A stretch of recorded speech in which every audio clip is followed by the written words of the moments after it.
NATO plans to increase its troops by 300,000, and Putin welcomes a powerful helper who is chosen to open fire on Ukraine. According to Russian media reports, this time NATO announced that it will increase the number of rapid response forces to 300,000, and the stronger countries among NATO member countries will be in charge of the defense of NATO member countries in Eastern Europe.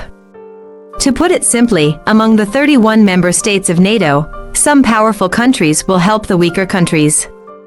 NATO Secretary General Jens Stoltenberg said that this is NATO's largest defense plan since the Cold War. The plan drawn up by NATO shows that Germany will be responsible for the defense of Lithuania, the United Kingdom will be responsible for the defense of Estonia, and Canada will be responsible for the defense of Latvia. It is worth noting that the United States is directly responsible for the defense of Poland. Since the outbreak of the Russia-Ukraine conflict, Poland has been at the forefront of opposition to Russia. Many of the weapons provided to Ukraine by Western countries were transported to Ukraine from Poland.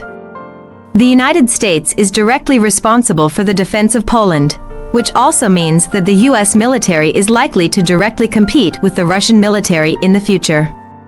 From this point of view, the future direction of the situation in Russia and Ukraine is indeed worrying.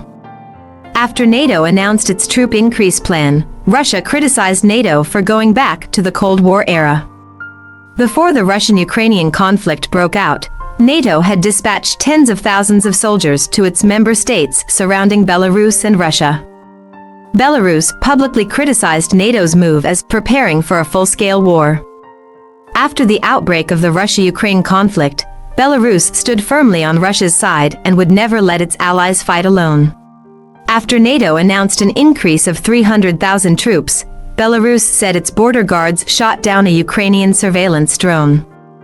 Relevant personnel of the Belarusian border guards stated that the reconnaissance plane crossed the border from near the Dnieper River and entered Belarusian airspace.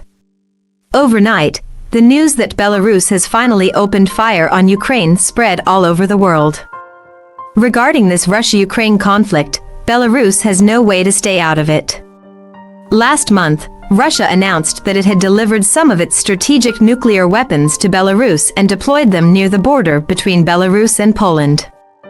Now that the United States is directly responsible for Poland's defense, it has also sent a signal to the outside world. The United States and Western countries do not want the flames of the Russia-Ukraine conflict to continue to spread to Poland. Finally, what we want to say is that no country wants to have another large-scale world war.